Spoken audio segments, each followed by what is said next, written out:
Gordon Willard Allport fue un psicólogo estadounidense nacido en 1897 en Montezuma, Indiana, y fallecido en 1967 en Cambridge, Massachusetts. Es reconocido como uno de los pioneros en el estudio de la personalidad, desarrollando una teoría original que enfatizaba la singularidad del individuo y la importancia de los factores conscientes en el comportamiento. Estudió en Harvard, donde se doctoró en 1921, con una tesis sobre los rasgos de la personalidad. Luego amplió sus estudios en Europa con figuras clave de la psicología, como Max y Wolfgang Kohler, regresando a Harvard en 1924, donde enseñó y colaboró con importantes psicólogos. Allport criticó el psicoanálisis de Freud y el conductismo radical de Watson y Skinner, argumentando que la personalidad no puede entenderse solo desde la infancia o desde la observación del comportamiento animal. En su obra más influyente, Personalidad, una interpretación psicológica datada de 1937, definió la personalidad como una organización dinámica de sistemas psicofísicos que determinan la adaptación al ambiente.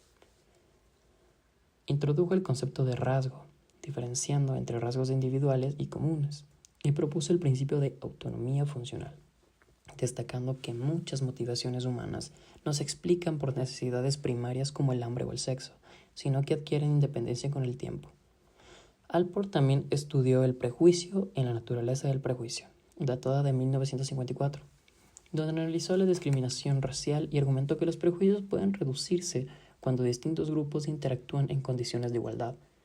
También exploró el papel de la religión en la personalidad, señalando su importancia en la vida psicológica. Su legado dejó una huella en la psicología social y de la personalidad, promoviendo métodos de estudio centrados en el individuo y la comprensión empírica del comportamiento humano.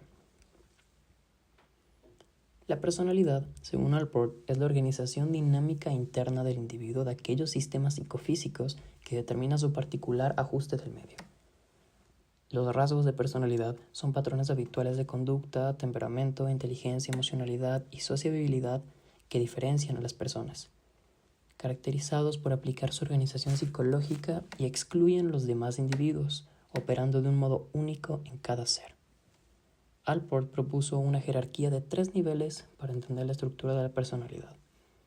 En la base se encuentran los rasgos cardinales, aquellos que dominan la vida de una persona y guían su comportamiento en todas las situaciones.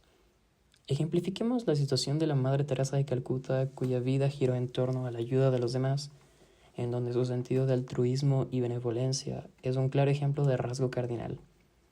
En el nivel intermedio se encuentran los rasgos centrales, que son los aspectos principales de la personalidad de un individuo y son los que describen su comportamiento general. Alguien puede ser honesto, trabajador y amable, lo que influye en cómo interactúa con los demás en diferentes situaciones. Allport propone que la persona tiene entre 5 a 10 rasgos centrales, pero estos tendrían diversas escalas de los mismos individuos. En la cúspide se encuentran los rasgos secundarios, que son más específicos y cambian según el contexto y las circunstancias. Así, la dedicación al ajedrez, la lectura, la música o alguna otra actividad intercambiable se subsume dentro de los rasgos secundarios del individuo. El nivel de detección de estos rasgos es difícil porque hay que estimularlos para que salgan a flote.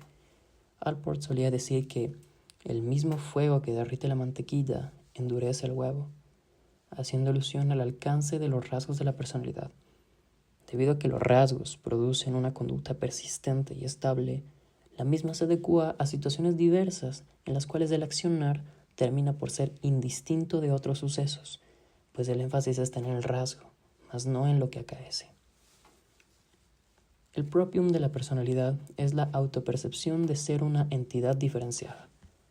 Allport identificó 6 etapas en su evolución, que van desde la autoconciencia básica en la infancia hasta una identidad madura en la adultez. Como primera sensación tenemos la sensación corporal. Un bebé distingue su cuerpo del entorno. Como segundo nivel, autoidentidad. Comienza a reconocer su nombre y a diferenciarse de los demás. Autoestima. Desarrolla un sentido de orgullo y autonomía. Extensión del yo. Se identifica con sus posesiones y entorno. Autoimagen. Forma una imagen de sí mismo basada en cómo los demás lo ven. Racionalidad. Empieza a reflexionar sobre sus acciones y decisiones. Y por último, luchas y aspiraciones del yo, que es el desarrollo de metas, valores y un propósito de vida. Por ejemplo, un niño que inicialmente se enfoca en sus juguetes puede con el tiempo desarrollar un fuerte sentido de identidad como artista, científico o líder a medida que su propio madura y define su personalidad. Esta teoría engloba algunos conceptos clave.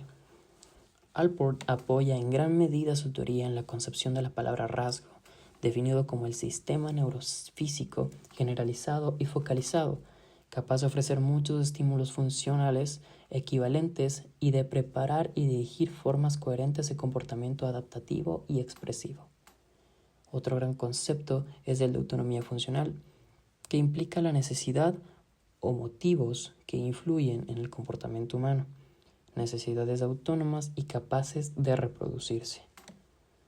También tenemos el concepto de proprium, que se define como aquella parte de la personalidad que parece desempeñar un papel íntimo y central para el individuo, y a su vez otorga coherencia y continuidad a la experiencia de una persona a lo largo del tiempo.